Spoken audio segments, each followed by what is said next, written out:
200 years passed like water flowing down a river. Humanity changed during those years. They grew from a small and ignored species into something the galaxy had never seen before. They called themselves the Terran Collective, and they built their civilization on two simple ideas: never be weak again, and never forget those who showed kindness. Admiral Katie Sullivan stood on the bridge of the warship Remembrance and looked out at the stars. She was 62 years old, with gray hair cut short, and eyes that had seen too many battles. The ship beneath her feet was one of the most powerful vessels humanity had ever built. 3 kilometers long, armed with weapons that could crack a planet in half. Crewed by 800 of the finest officers in the fleet. The ship was named Remembrance for a reason. Every human warship carried a name that meant something. They were called Hope, Gratitude, Promise, and Loyalty. They were named after the values that humanity held sacred. And the greatest ships of all were named after the Valoran 37, the gentle beings who had died so that human children could live. Admiral Sullivan, said Lieutenant Commander Ryan Peters, her tactical officer. He was young and smart, with quick hands and a quicker mind. The consortium is making demands again. They want us to reduce our fleet presence in the outer sectors. Katie smiled, but there was no warmth in it. The hegemonic consortium was an alliance of 12 powerful species that had ruled the galaxy for 10,000 years. They had ancient ships, vast armies, and the arrogance that came from never being challenged. They looked at humanity's rapid growth and saw a threat that needed to be controlled. Tell them we will consider their request, Katie said, and then double our patrol routes in those sectors.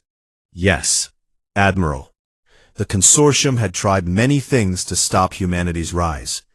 They had used treaties to limit human expansion. They had used sanctions to slow human trade. They had used quiet acts of sabotage to damage human ships and stations. But humanity kept growing anyway, like a tree pushing through concrete. The secret was simple. Humans worked together in ways that other species could not understand. When one human colony was attacked, every human colony responded. When one human ship was in danger, 100 ships came to help. The consortium saw this and called it strange. They did not understand that humanity had learned this lesson from the Valorans, that kindness and loyalty were not weaknesses, but strengths. Far away from Admiral Sullivan's ship, on Earth itself, Dr. Nathan Cole worked in a laboratory buried deep beneath the Rocky Mountains. He was a thin man with tired eyes and hands that never stopped moving. He had spent 20 years working on a single project, a weapon so terrible that he sometimes woke up screaming in the night. The weapon could destabilize the core of a star. It could make a sun explode, destroying everything in its system. Planets, moons, stations, and every living creature within 1 billion kilometers. It was humanity's insurance policy, built in secret, known only to the highest levels of government. Nathan hated the weapon. He hated that humanity needed such a thing. But he understood why it existed. The galaxy was cruel, and the powerful preyed on the weak. Humanity had decided long ago that they would never be prey again. They would never watch their children die while the galaxy looked away. Dr. Cole, said his assistant, a young woman named Samantha Reed. The latest test was successful. The weapon is ready. Nathan nodded slowly. Let us hope we never have to use it. On the political stage, humanity played a careful game. They made alliances with smaller species, offering protection and trade in exchange for friendship. They built a network of loyal partners who trusted humans to keep their word. The consortium watched this with growing worry. They had always controlled smaller species through fear and force. Humanity was offering something different. Genuine partnership. Genuine respect.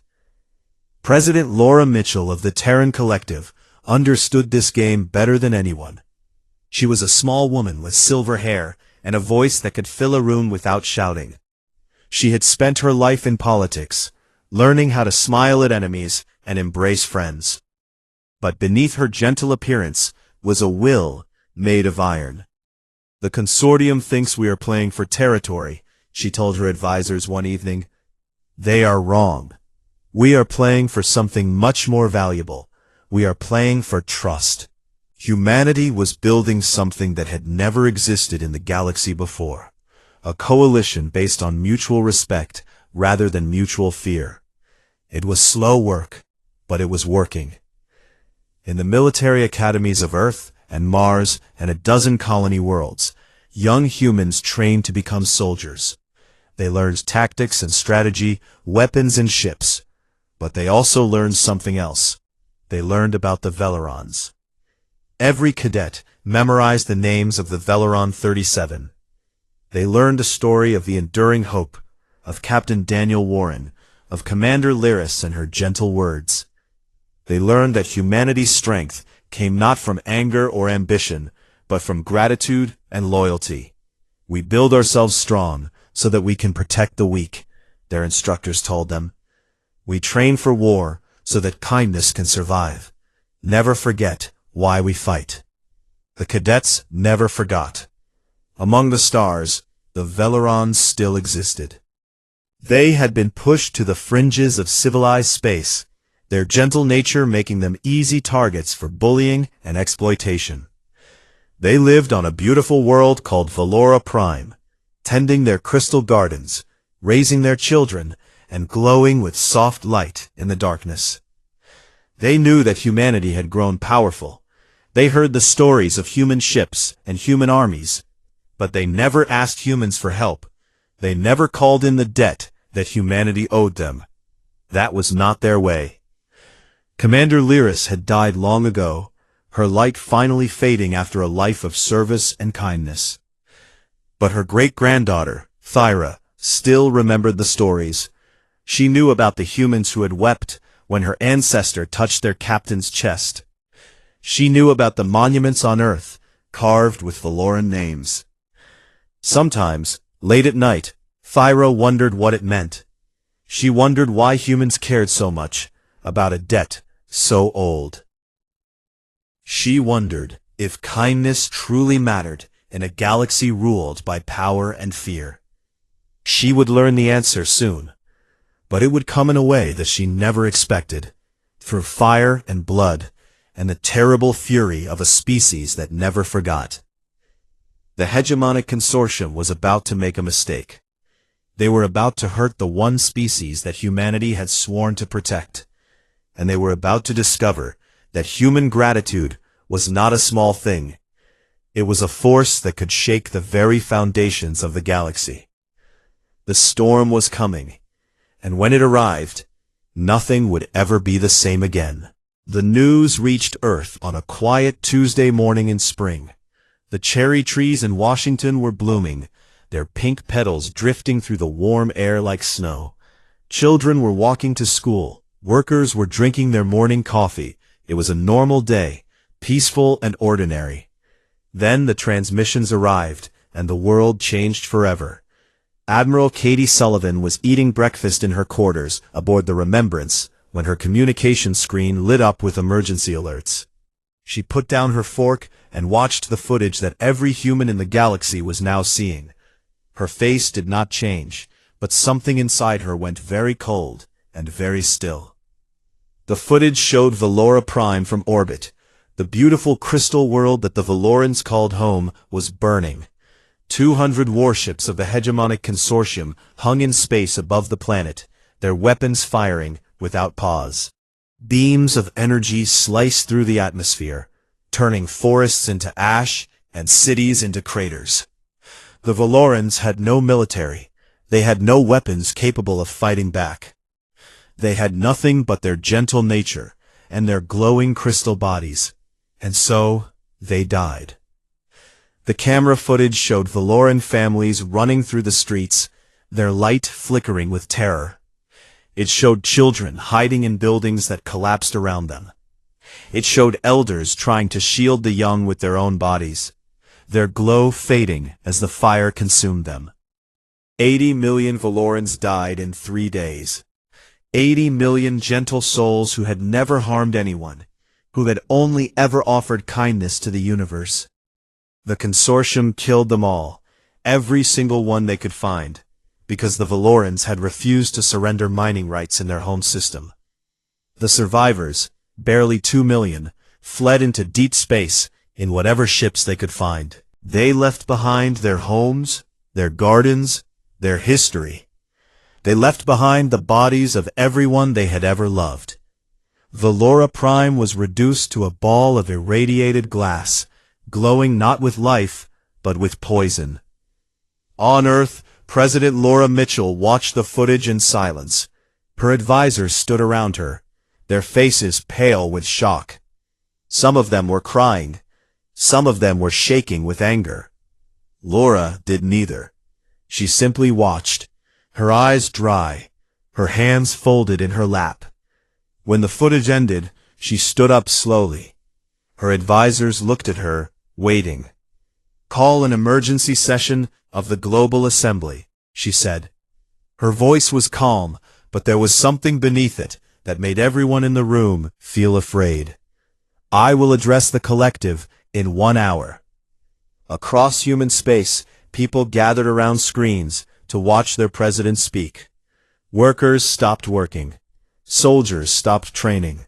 Children were pulled from their classrooms. 12 billion humans held their breath and waited. Laura Mitchell walked to the podium on the steps of the Global Assembly. Behind her, the flags of every human colony hung in the still air. She looked out at the cameras, at the billions of eyes watching her, and she began to speak. 237 years ago, she said, the Valorans gave their lives so that our children could live. They came to us when we were weak and dying, when no one else would help. They worked until their light faded, until their bodies broke, until 37 of them had given everything they had. They asked nothing in return. They expected nothing. She paused, and the silence was heavy. But they gave us something that we have carried in our hearts ever since. They gave us the knowledge that kindness exists in this cold and cruel universe. They showed us that gentleness is not weakness. They taught us that courage can be found in a helping hand as easily as in a clenched fist. Her voice grew harder, sharper, like a blade being drawn from its sheath. The hegemonic consortium believes that kindness is weakness. They looked at the Valorans and saw easy prey. They looked at a peaceful species and decided to slaughter them for profit. 80 million innocent souls are now dead, burned and broken on a world that will never recover. Laura's eyes seem to burn with cold fire. The consortium believes that we will do nothing. They believe that the Valorans are not our species, not our concern. They believe that humans are like them, selfish, cold, and indifferent to the suffering of others. She leaned forward, and her voice dropped to something barely above a whisper. But every human heard her clearly. They are wrong. The words hung in the air like thunder. Mankind never forgets a favor. We have remembered the Valoran 37 for over 2 centuries. We have taught our children their names. We have built our civilization on the foundation of their sacrifice. And now, the consortium has destroyed the people who gave us everything when we had nothing. Laura straightened, and her voice rose again, ringing with fury and purpose. I am announcing today that the Terran Collective is entering a state of total war with the hegemonic consortium. Every shipyard will work without rest. Every colony will contribute what it can. Every human who can serve will serve. We will not negotiate. We will not compromise. We will not stop until justice is done. She looked directly into the camera, and billions of humans felt as if she was speaking to each of them personally. To the consortium, I say this. You have made a mistake that will echo through history. You have killed the gentle. You have murdered the kind. And now you will learn what happens when you harm those under humanity's protection. Our revenge will shake worlds. Our fury will crack the foundations of your empire. You will beg for mercy, and we will remember how much mercy you showed to Valoran children." Laura stepped back from the podium. Her final words were simple and absolute. "The Valorans showed us who we wanted to be. Now we will show the galaxy who we are. No species that shows kindness will ever stand alone again. This is humanity's promise. This is humanity's war." On the bridge of the Remembrance, Admiral Katie Sullivan watched the address end. Her crew was silent around her, their faces set with grim determination. She thought of her grandmother, who had taught her the names of the Valoran 37 when she was just a little girl. She thought of the stories, the monuments, the promise that humanity had made to itself so long ago. "All hands," she said quietly, "prepare for war." The word spread across the fleet, across human space, across the galaxy. The humans were coming. Not for territory, not for resources, not for glory. They were coming for justice.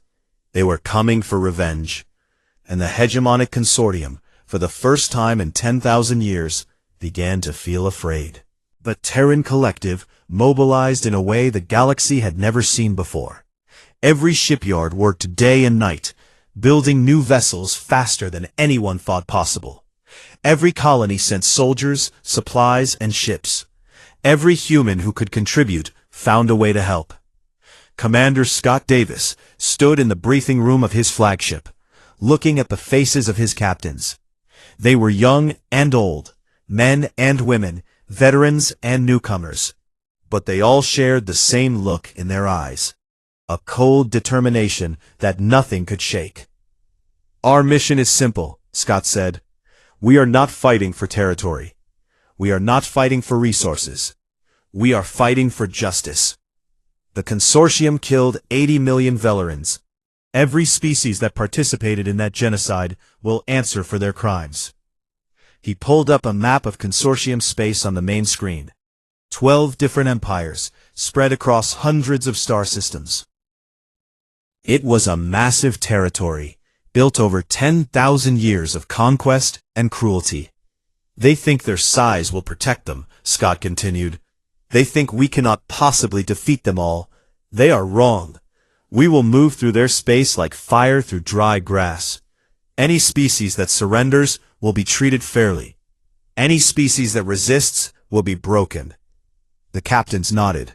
They understood.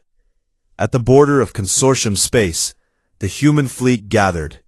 The consortium had placed a defense line there.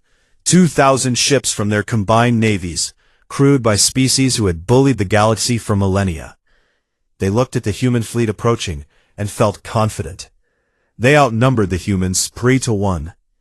Their confidence lasted until the battle began. Admiral Katie Sullivan commanded the assault from the bridge of the Remembrance. She watched her tactical display as human ships moved into formation. But numbers meant nothing against coordination, training, and will. "All ships," she said calmly, "begin attack pattern Lyris." The human fleet surged forward. They did not fight like other species, in careful lines and cautious exchanges. They fought with speed and precision, each ship knowing exactly where to be and when to be there. They exploited gaps that consortium commanders did not even know existed. They struck at weak points with devastating force. The Third Imperial Armada of the consortium broke in 6 hours. Ships that had ruled space lanes for centuries were reduced to burning wreckage. Escape pods filled the void as crews abandoned their vessels. The survivors watched in shock as the human fleet reformed without pause and continued forward.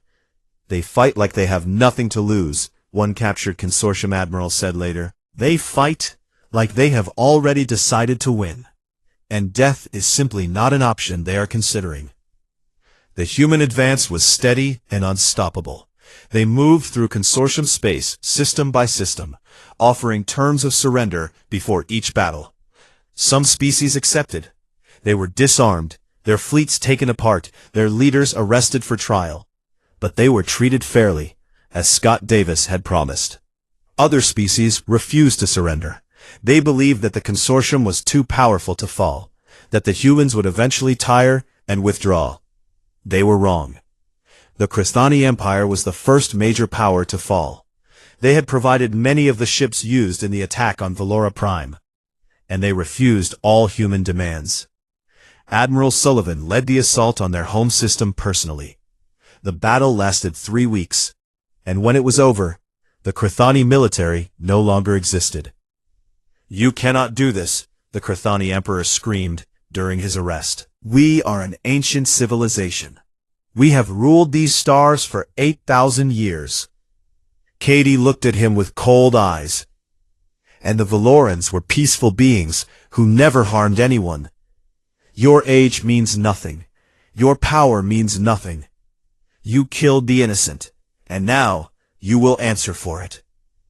The emperor was taken away in chains, along with every military and political leader who had participated in the genocide.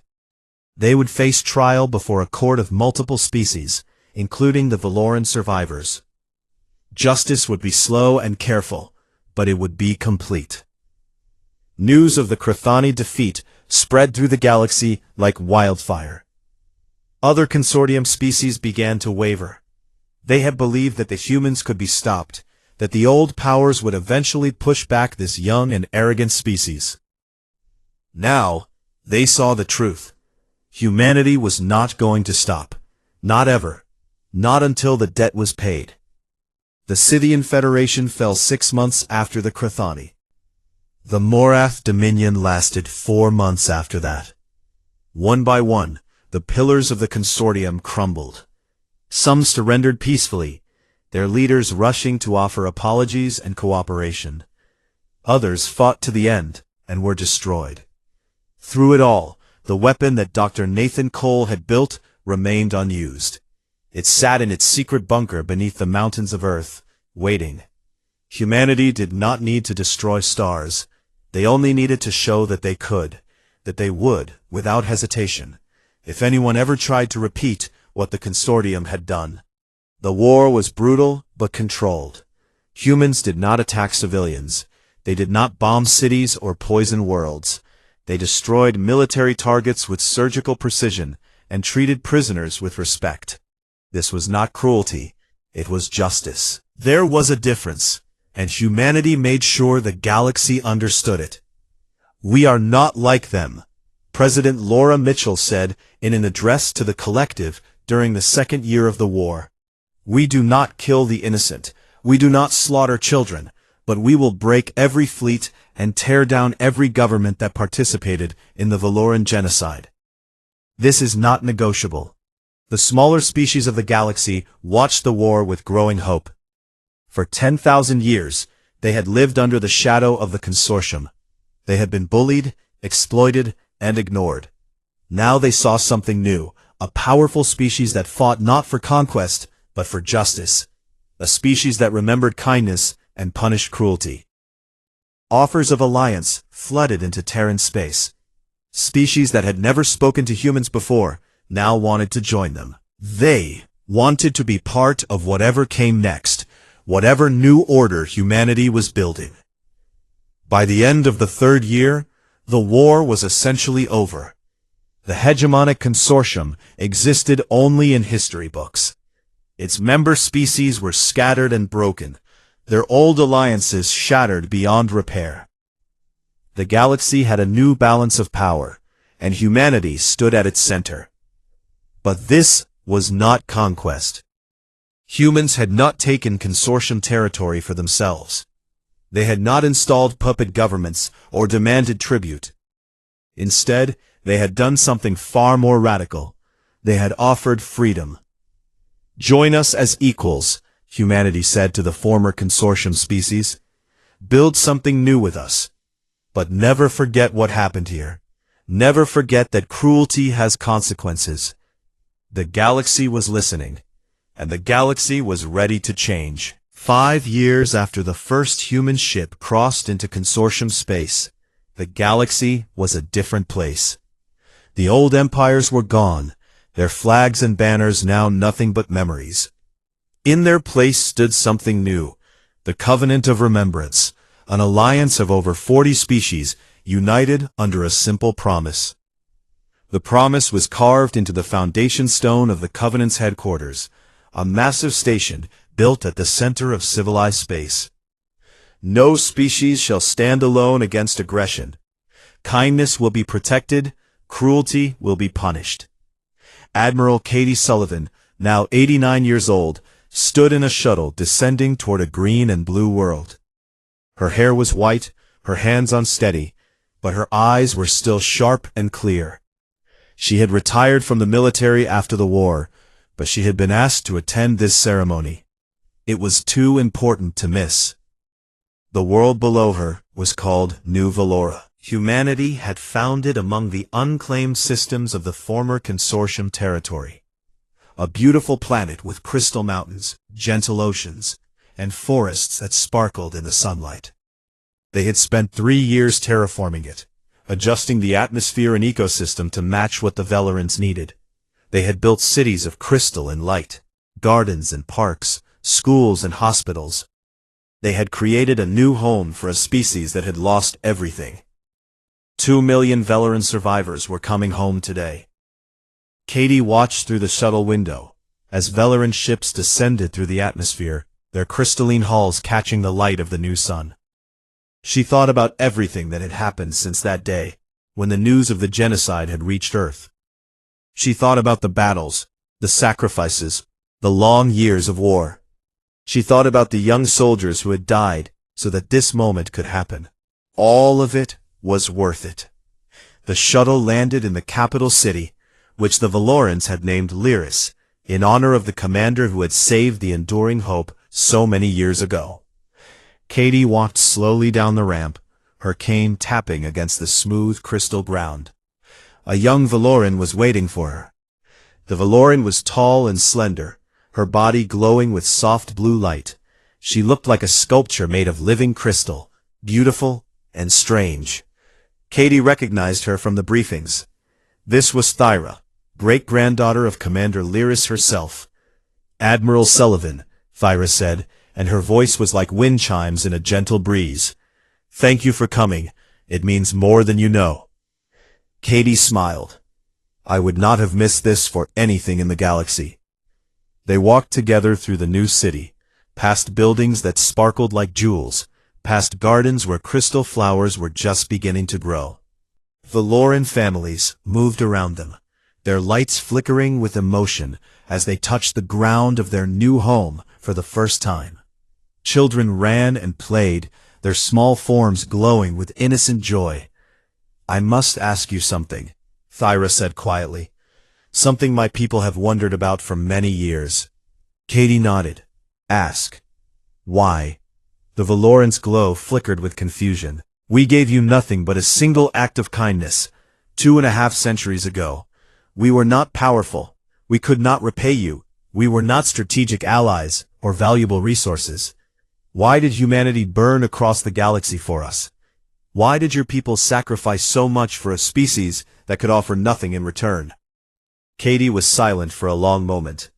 They walked past a fountain where crystal water caught the light and scattered rainbows across the stone. She thought about how to answer, how to explain something that seemed so obvious to every human, but so strange to everyone else. When the enduring hope was dying, she finally said, no one in the galaxy cared. 12,000 people, including children, were going to freeze to death in the dark. Every powerful species in the region knew about the distress signal. None of them answered. The Kethrani might have come to take slaves. The consortium species might have come to salvage the wreck. But no one came to help. She stopped walking and turned to face Thyra. Then your people came. They did not know us.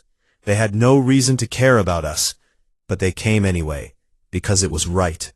And 37 of them died, so that our children could live. Katie's voice grew soft, almost gentle. You showed us who we wanted to be, Thyra. In a cold and cruel universe, you reminded us that kindness could exist. You showed us that gentleness was not weakness, that courage could be found in a helping hand. We spent 2 centuries building ourselves into something powerful, but we never forgot why we were building. Not for conquest, not for glory, but so that no one who showed us compassion would ever stand undefended again. Thyra's glow brightened, and something like understanding flickered in her crystalline eyes. "You are a strange species," she said. Katie laughed softly. "We know, but we keep our promises, and we never forget." Thyra reached out with a glowing tendril and touched Katie's weathered hand. The touch was warm, like sunlight on a spring morning. It reminded Katie of the stories her grandmother had told her, of Commander Lyris touching Captain Warren's chest all those years ago. "Thank you," Thyra said simply. "Thank you for remembering." That evening, there was a ceremony at the center of the capital. A monument had been built there, a tower of pure crystal that rose toward the stars. Human engineers had worked with Velaran artists to create it, blending the styles of both species into something new and beautiful. On the monument, 37 names were carved in letters of light, the names of the Velarans who had died saving the enduring hope. Below the names, in the flowing script of both species, were words that would define humanity's place in galactic history. Kindness given is never lost. Humanity remembers. Katie stood in the crowd of humans and Velarans, watching as Thyra lit the monument for the first time. The crystal tower blazed with light, visible from anywhere in the city, a beacon that would burn forever as a reminder of what had happened and why. Around the galaxy, other species watched the ceremony through broadcast signals. They saw humans and Velarans standing together. They saw the monument and read the words carved upon it. And they whispered to each other in 1,000 different languages about the strange, stubborn, terrifyingly loyal creatures called humans. "Be careful who you show kindness to," they said, "for humanity will remember. And be even more careful who you harm," they added, "for their revenge can shake worlds." The new galactic order was not perfect. There were still conflicts, still challenges, still species that dreamed of the old days of conquest and cruelty. But those species looked at the Covenant of Remembrance and thought twice. They remembered what had happened to the consortium. They remembered the human fleets burning through the stars, unstoppable and relentless. And they remembered why it had happened, not for power, not for territory, but for a debt of kindness that humanity had carried in their hearts for over 200 years. On New Velora, the crystal tower glowed against the darkening sky.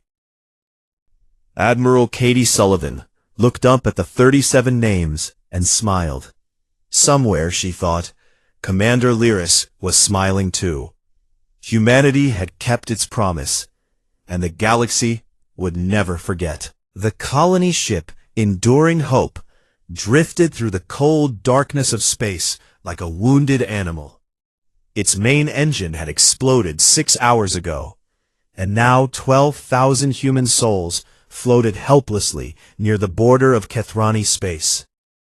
Captain Daniel Warren stood on the bridge, his face pale and tired, watching the emergency lights flicker above him. "How long do we have?" he asked his chief engineer. 3 days, said Maria Santos, a small woman with grease on her hands and fear in her eyes. "Maybe 4, if we shut down everything except life support. But the children will feel the cold first." Daniel closed his eyes. He had promised these families a new life on a colony world. He had told them they would be safe.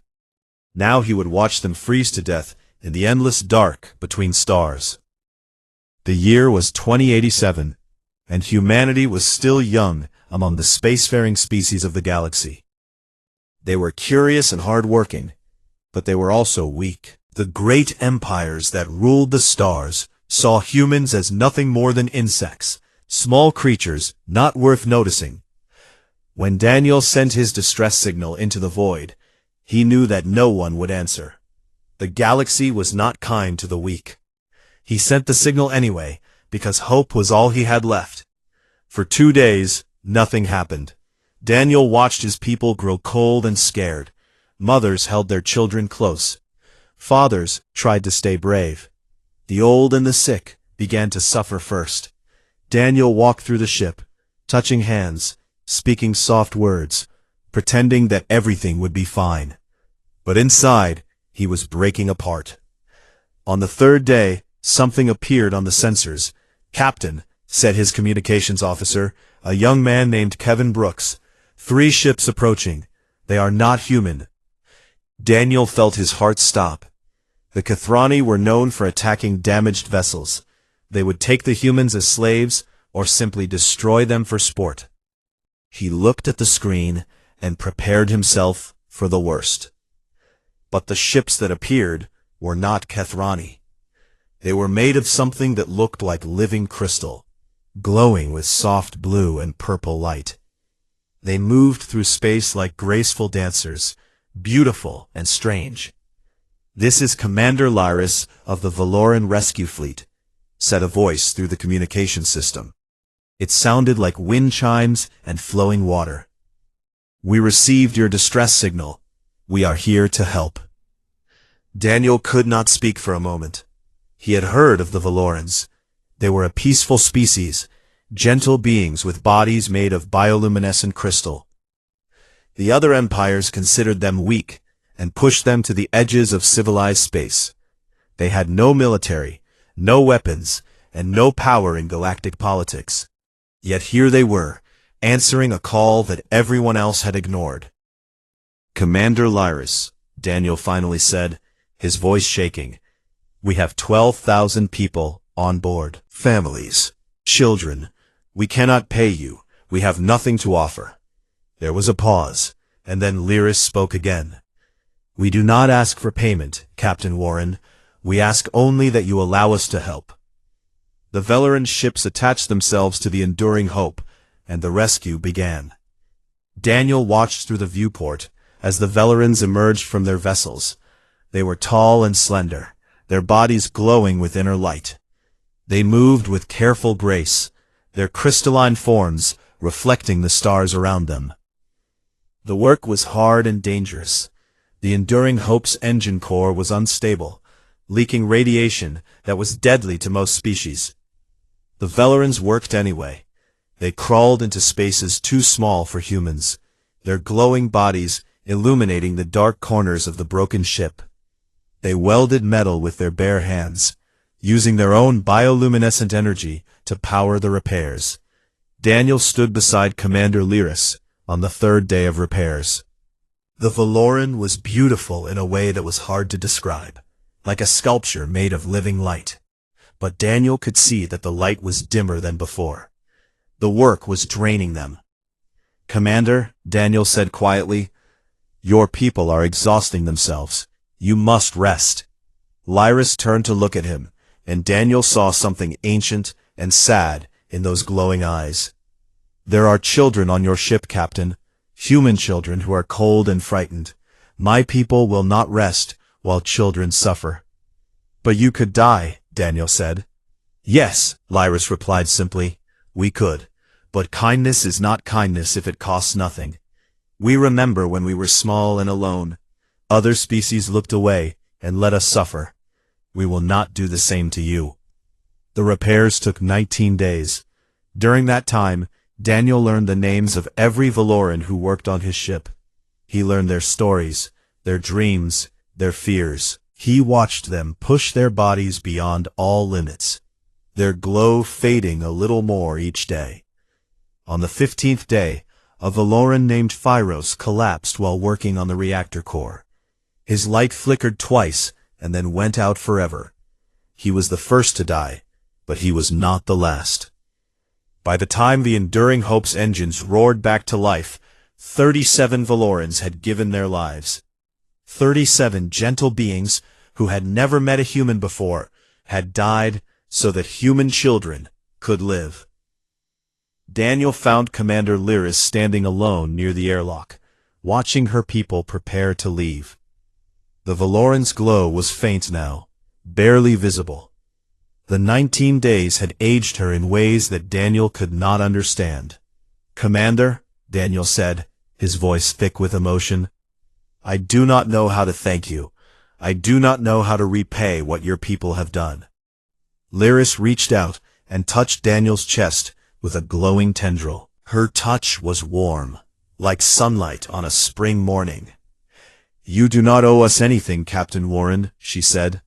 "We did not help you for reward or payment. We helped you because it was right. Kindness costs nothing but courage. Remember that, and perhaps one day, when another species is small and alone and afraid, you will answer their call, as we answered yours." Daniel could not speak.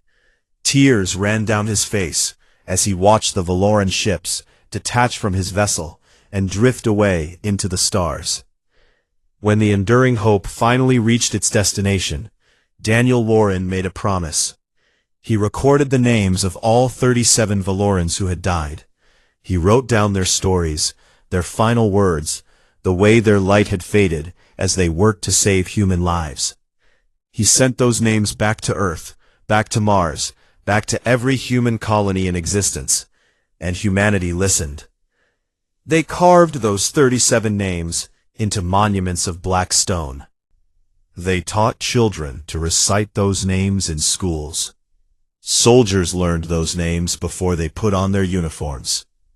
The Valoran 37 became something sacred to humanity, a reminder that kindness existed in a cold and cruel universe. Generations passed, and humanity grew. They built ships and cities and armies. They became strong in ways that the galaxy had never seen. But they never forgot the Valorans who had died for them. They never forgot the gentle beings who had answered their call when no one else would. Humans never forgot a favor. And one day, the galaxy would learn what that truly meant.